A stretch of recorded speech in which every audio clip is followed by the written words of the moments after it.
Assalamualaikum warahmatullahi wabarakatuh. Alhamdulillahirabbil alamin. Hari ini kita masih diberikan kesehatan dan kesempatan sehingga dapat belajar bersama, dan saya doakan semoga kalian semua hari ini dan selanjutnya senantiasa diberikan kesehatan, diberikan umur yang panjang, dan dimudahkan segala urusan. Amin Allahumma amin. Baik teman-teman sekalian, hari ini kita akan belajar tentang tujuan pembelajaran, dan sebelumnya marilah kita mulai dengan bacaan basmalah bersama. Bismillahirrahmanirrahim. Semoga ilmu yang kita pelajari hari ini menjadi ilmu yang berkah dan manfaat. Amin Allahumma amin. Yang pertama kita akan melihat apa itu definisi tujuan pembelajaran atau instructional objective. Tujuan pembelajaran sering diartikan sebagai perilaku hasil belajar yang diharapkan terjadi, dimiliki, atau dikuasai oleh peserta didik setelah mengikuti kegiatan pembelajaran tertentu. Artinya, secara singkat, tujuan pembelajaran adalah sesuatu yang ingin kita wujudkan, sesuatu yang ingin kita raih, sesuatu yang kita harapkan terjadi pada peserta didik setelah selesai mengikuti pembelajaran.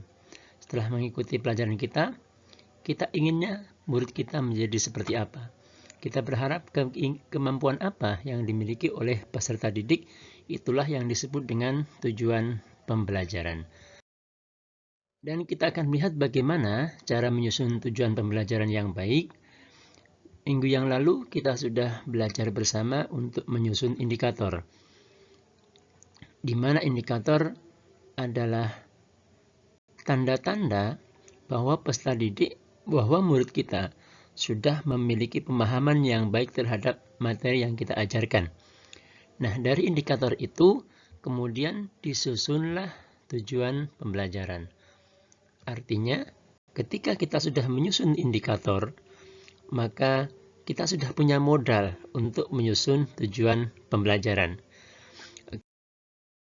Baik teman-teman sekalian, tujuan pembelajaran yang baik di dalamnya ada 4 komponen, C, A, B, D.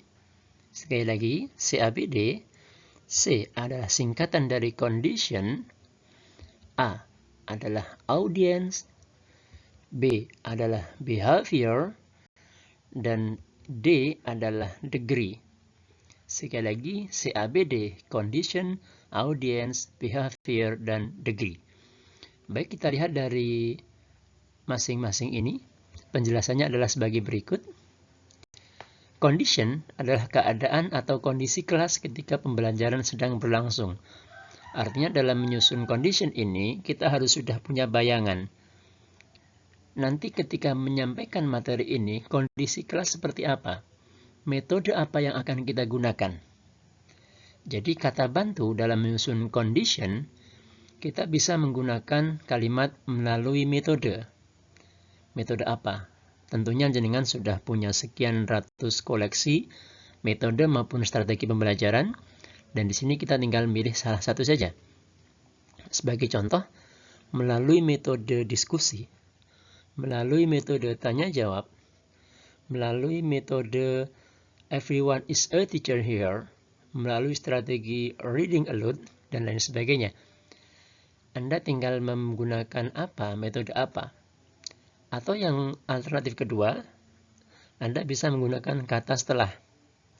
Setelah mendapatkan penjelasan dari guru, setelah membaca buku, setelah melakukan observasi, oke ya.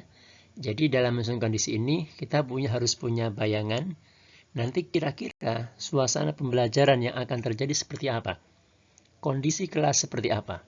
Nah, itulah yang disebut dengan condition. Kemudian yang kedua, audience. Dalam konteks pembelajaran, audiens kita adalah peserta didik atau siswa. Dan yang ketiga adalah behavior, adalah perilaku atau kemampuan peserta didik. Dan dalam menyusun behavior ini, kita tinggal mengutip, kita tinggal copy paste, kita tinggal mengambil dari indikator yang sudah kita susun. Artinya, pertemuan sebelumnya Anda telah belajar bagaimana menyusun indikator, maka dalam tujuan pembelajaran ini, indikator itu sangat berguna. Kemudian komponen yang keempat adalah degree, di mana degree adalah tingkatan kemampuan peserta didik, tingkatan kemampuan murid kita. Dan dalam degree, lazim digunakan dengan kata bantu sebagai berikut. Dengan baik, dengan benar, dengan tepat, dengan urut, dengan tertib, dengan fasih. Jadi Anda tinggal memilih mana yang sesuai, mana yang tepat. Baik, kita akan melihat bagaimana urutan dari masing-masing ini. Oke, kita akan mencoba praktik menyusun tujuan pembelajaran. Dan di sini saya sudah menyiapkan KD memahami ketentuan puasa Ramadan. Dari KD memahami ketentuan puasa Ramadan, kita akan menyusun 3 indikator. Indikator yang pertama adalah menjelaskan pengertian puasa menurut bahasa dan istilah. Kemudian indikator kedua, membaca dalil kewajiban puasa. Dan indikator ketiga adalah menyebutkan hal-hal yang membatalkan puasa. Nah, dari KD ini kita sudah menyusun 3 indikator, dan dari 3 indikator ini kita akan mencoba menyusun tujuan pembelajaran. Baik, tujuan pembelajaran kita yang pertama adalah melalui metode diskusi, siswa mampu menjelaskan pengertian puasa menurut bahasa dan istilah dengan tepat. Nah, pada tujuan pelajaran yang pertama ini, di dalamnya sudah ada 4 komponen. Komponen C, condition, itu adalah kalimat yang di bawahnya ada garis warna hijau. Kalimat yang di bawahnya ada garis warna kuning, itu adalah audience. Kemudian kalimat yang di bawahnya ada garis ungu, itu adalah behavior. Dan yang terakhir, kalimat yang di bawahnya ada garis warna hitam, itu adalah degree. Coba kita analisis. Melalui metode diskusi, itu adalah condition, artinya saat kita mengajarkan materi ini, kondisi kelas, suasana pembelajaran adalah dengan menggunakan metode diskusi. Itu adalah kondisi. Kemudian siswa mampu, itulah audience. Dan yang ketiga, behavior. Behaviornya adalah menjelaskan pengertian puasa menurut bahasa dan istilah.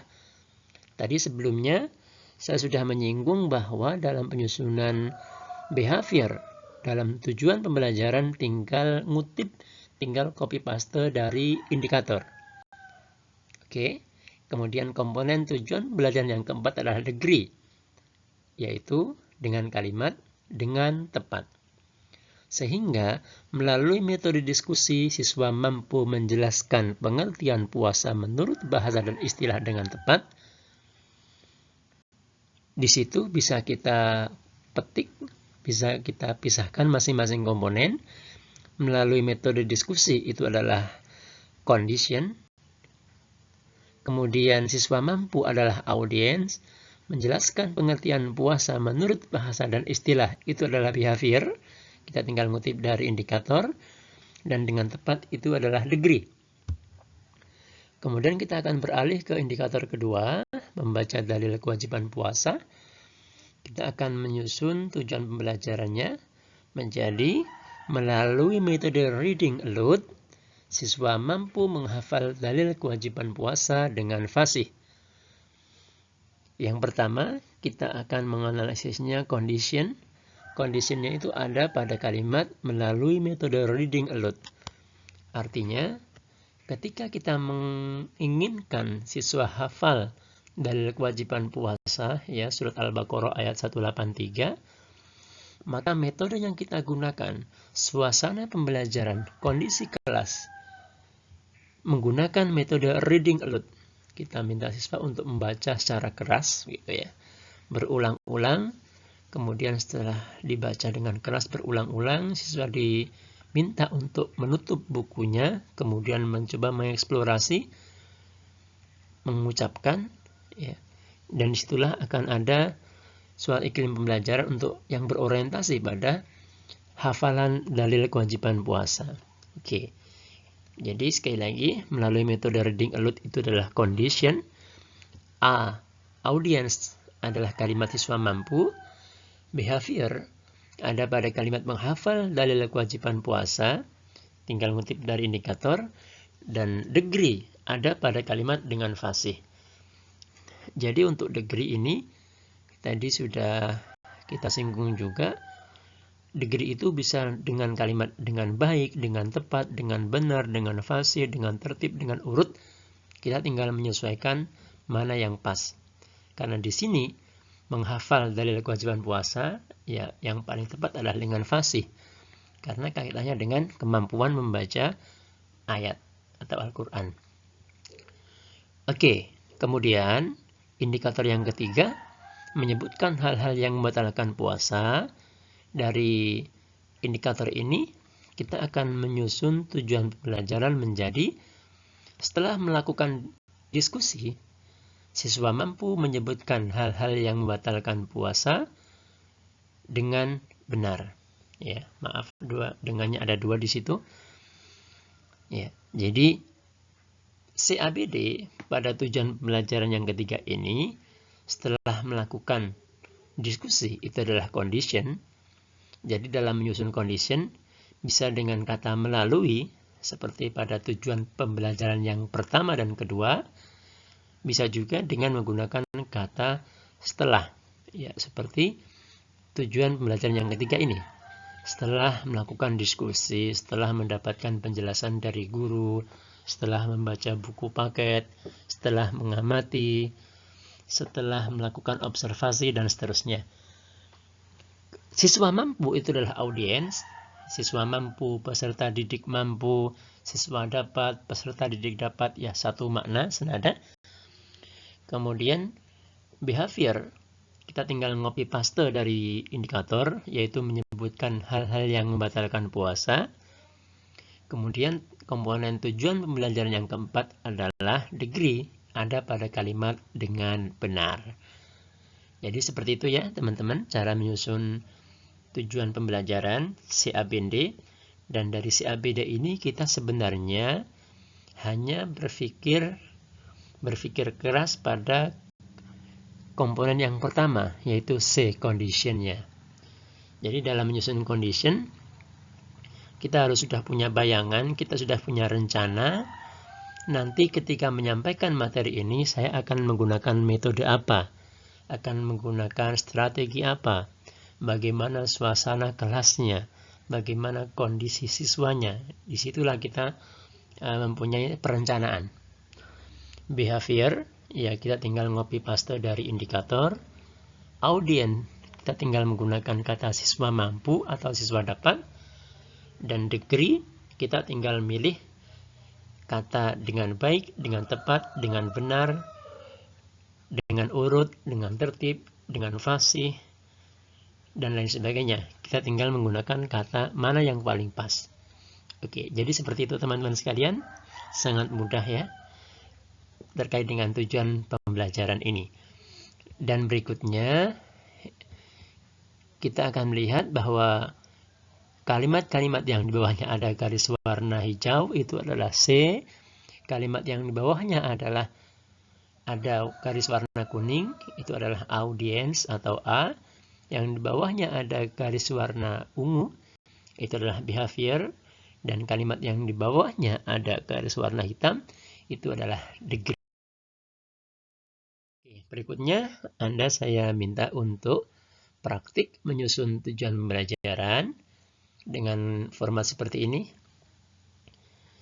Jadi untuk nomor, KD, dan indikator, ini Anda tinggal menyalin dari praktik sebelumnya, praktik yang lalu, ketika Anda menyusun indikator, kemudian tinggal menambah satu kolom di sampingnya, yaitu tujuan pembelajaran.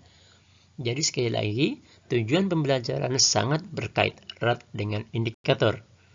Indikator ada 3, tujuan pembelajarannya juga ada 3. Indikator ada 2, tujuan pembelajaran ada 2. Dan dari indikator inilah kemudian kita susun, kita rumuskan menjadi tujuan pembelajaran yang di dalamnya ada 4 komponen. C, condition, A, audience, B, behavior, dan D adalah degree. C, A, B, D. Baik, silakan Anda praktik menyusun tujuan pembelajaran sesuai dengan tema dan materi masing-masing. Baik, terima kasih. Sekian, selamat belajar dan selamat berkarya. Semoga ilmu yang kita belajar hari ini menjadi ilmu yang berkah dan manfaat. Amin. Allahumma amin. Mohon maaf apabila ada hal yang kurang berkenan. Saya akhiri. Wallahul muwaffiq ila aqwamit thoriq. Wassalamualaikum warahmatullahi wabarakatuh.